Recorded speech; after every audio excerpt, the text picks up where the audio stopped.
So what is up, guys? Nick here, helping you to master your technology. Welcome to the iPhone XS versus the Google Pixel 3. Now, I wanted to compare these for quite some time, as I think both of them are very comparable. They are both the smaller phones from both Google and Apple, you can see right here, and I've had extensive experience with both.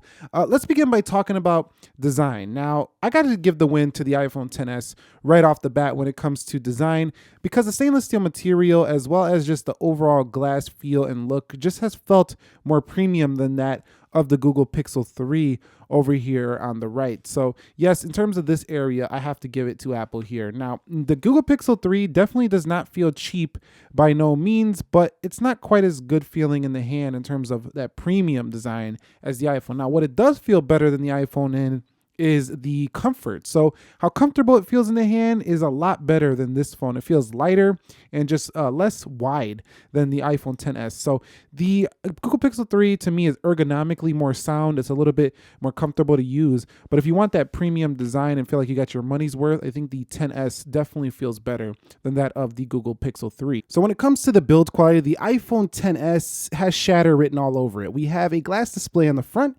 glass on the rear, and a pretty thick camera hump. If you drop it there, it's over with. So in my past experience using this over the past few months, I always felt the need to have the case on it, which I always pretty much did, as well as a screen protector. Now, I will say that it doesn't scratch too easily on the stainless steel sides or on the front screen itself. I mean, with just little everyday usage, like putting it on the table, put it in your pocket, maybe in a backpack, but there's certain fine materials that will scratch it. So it never felt like something that I wanted to rock without a case or without any protection on it. Build quality though, overall, it feels like a durable machine that'll last a while. It just needs a little bit of protection. Now, the build quality on the Pixel 3 just feels a little bit cheaper to me than the iPhone XS.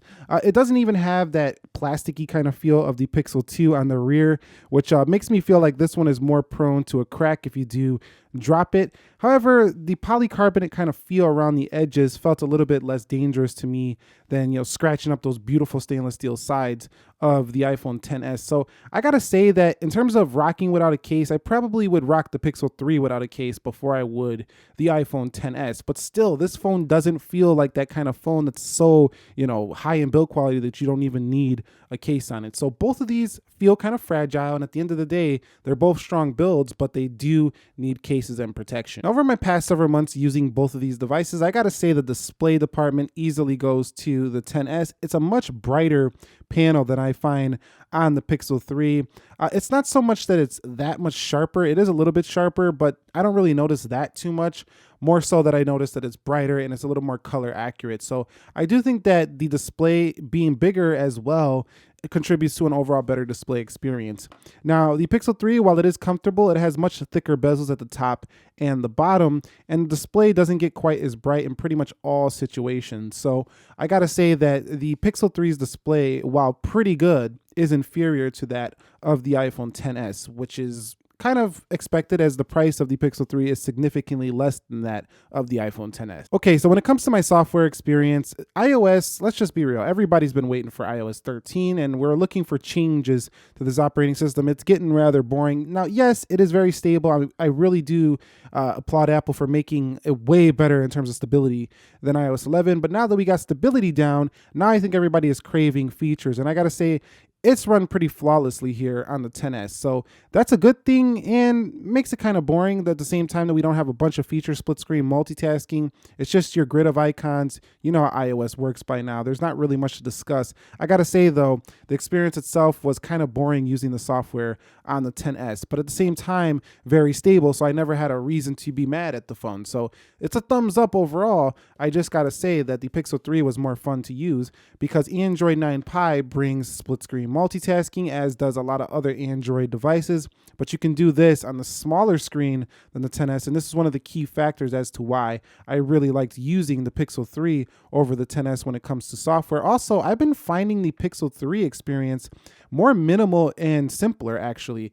You can hide all of the icons off of here. You can get launchers to hide more icons, and swiping up and just finding your applications in alphabetical order is very intuitive. So I find the Pixel 3 software to actually be a little bit more minimal than the iPhone XS. Now, if you start tweaking it and doing all that stuff, then it definitely becomes more cluttered. But the Pixel 3 is where it's at if you want a minimal Android experience. So when it comes to performance, the Apple iPhone XS is rocking the A12 Bionic chipset, and this thing just flies through whatever you're doing. I don't care what you're opening.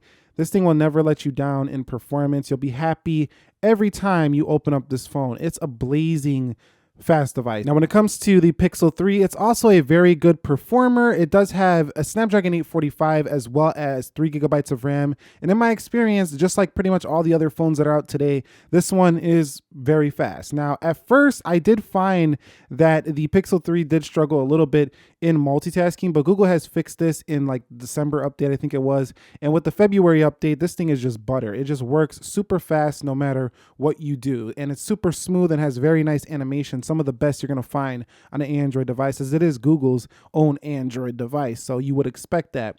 However, I got to say that the XS feels a little bit faster. The Pixel 3 is super smooth, and really this is not a deciding factor. I feel like it's other factors like the ecosystem that matters more than performance on these two. So when it comes to battery life, the XS actually has been a little bit disappointing considering that the XR was better, so was the XS Max, and the 8 Plus was better as well than this phone. So it's not a bad battery life. It'll get you through the day as long as you're not a super heavy user. Most folks are not going to have any issue with the XS. I didn't have an issue getting through the day. I just found that it had way less percentage than the XR at the end of the day, or even the XS Max. Like it had like maybe 20% less than the XS Max, maybe about 30 to 40 less than the XR at the end of the day. So I got to say, I did have low power mode on a lot when I did use the XS. So keep that in mind. It's not the best iPhone battery life, but it is still good enough to get you through a day. Now, the Google Pixel 3 is also a phone that didn't have really good battery life, but it was actually worse than the XS. So I would pick the XS here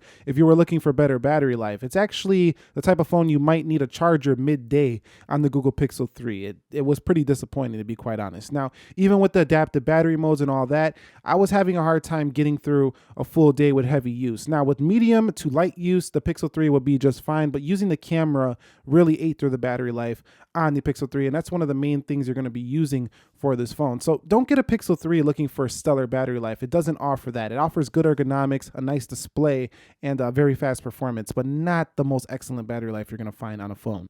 It's no surprise that the iPhone XS and XS Max with its dual camera, smart HDR, 12 megapixel cameras are amazing, and I found them to be very good at dynamic range. However, I find the Pixel 3 to be a sharper camera. So if you want sharper photos, you want the Pixel 3. If you want better low light, you want the Pixel 3. If you want zoom, you want good skin tones, you take a lot of people photos, I think you'll love the iPhone series. But when it comes to the Pixel 3, this phone actually shot better photos, I think, in terms of sharpness and detail. Like when I pinch into zoom, I just felt like I got more detail, and I got a little bit less of a soft look like the iPhone gave me. This one's just a little bit sharper. It did shoot a little bit darker, but you can simply edit that out in post. So I think photographers really gonna love the Pixel 3 over that of the XS. Serious photographers, people who like to just take everyday photos of people, family members, things like that. I think the XS is simpler to use. It also has better video quality. So if you use your phone for video a lot, you definitely want the iPhone XS. It does do a better job here, and you could tweak the video settings, whereas you can't really do so much of that on the Pixel 3. So the Pixel 3 for photography, the XS for videography, and the XS for people photography as well, for simple, family pictures and stuff like that. The selfie camera, though, was much better for the Google Pixel 3, as it does have this wide mode. So if I go like back out like that, it has a super wide selfie, whereas the iPhone XS is pretty close to you. So you got to stick your arm out pretty far to get a selfie on the iPhone XS series. So overall, in terms of the cameras, it's a pretty close call. I would say if you do a lot of zooming, you take a lot of family pictures, you want a simple camera with good video quality, you'll like the iPhone. If you're serious about photography, you want the best photos you can get on a phone, just photography mostly, you'll love the Pixel 3. And if you like low light photography, you take a lot of pictures at night, there's no other choice here but the Pixel 3. And selfie quality, the Pixel 3 again. So when it comes to the actual audio quality, we have a speaker here at the bottom of the XS and up at the top. Now the Pixel 3 actually has one at the bottom there. That's why you have bezels on this phone to have front-firing speakers. I found the XS to be fuller, sounds better to me, but in terms of directional audio, the Pixel 3 was the winner. So if you like audio firing at you, the Pixel 3 was more enjoyable. If you like a fuller, just a richer, better sound, I think that the iPhone XS gave me that. Okay, so let me give it to you real quick when it comes to phone call quality. The Pixel 3 actually had better reception and it sounded pretty nice, but the iPhone XS, while I had worse reception when I did have reception, the iPhone XS sounded better and people could hear me clearer on the XS. So I think the actual earpiece and the sound through the phone itself sounds good and better on the XS, whereas the Pixel 3 had better reception and a more reliable experience. So it's pretty close, but I would pick the Pixel 3 if it was just down to phone call quality. So in my experience using both of these, which is the better phone? For hardware, I have to give it to the XS. It just feels like the more premium product ever since I got it. It feels more refined, more polished, and just premium. The Google Pixel 3 in the software feels super polished and premium. But when it comes to the hardware, it feels like I was overcharged for hardware that doesn't feel the price point. So I think the Pixel 3 was about $200 off where it should have been. They recently dropped it to $599. That's about right for this phone. It launched at like $799, which just was ridiculous for this phone, I feel like. But the software itself is so good on the Pixel that I actually enjoyed using it more than the XS's software. But I found myself liking the XS when it comes to that build. That build quality is just beautiful on this device. The camera, I find myself actually preferring the Pixel. It just knows what to do every time with its computational photography. Smart HDR brings some beautiful enhancements too. The iPhone dynamic range is amazing, but the Pixel 3's camera just gives me that detail I prefer, closer to that of a real camera. At the end of the day, if you want better hardware and you want better resale value, pick the iPhone XS. If you want a better camera for photography, you're a serious photographer, and you want probably a more simple to use software with more features like split screen multitasking and the Google ecosystem, you probably want the Pixel 3. It's a pretty close one, and I think that there is no clear winner here. If I only had to choose one, I would probably choose the iPhone of these two in this case here, just because I know that iOS 13 is likely to bring new changes. I'm going to get better hardware here, a bigger screen. I'm also going to get a better resale value on this device. And that's it for me. Which one do you prefer, the iPhone XS or the Google Pixel 3? Comment your thoughts down below. Thumbs up if you enjoyed this video. Nick here helping you to master your technology. Be sure to be well, and peace.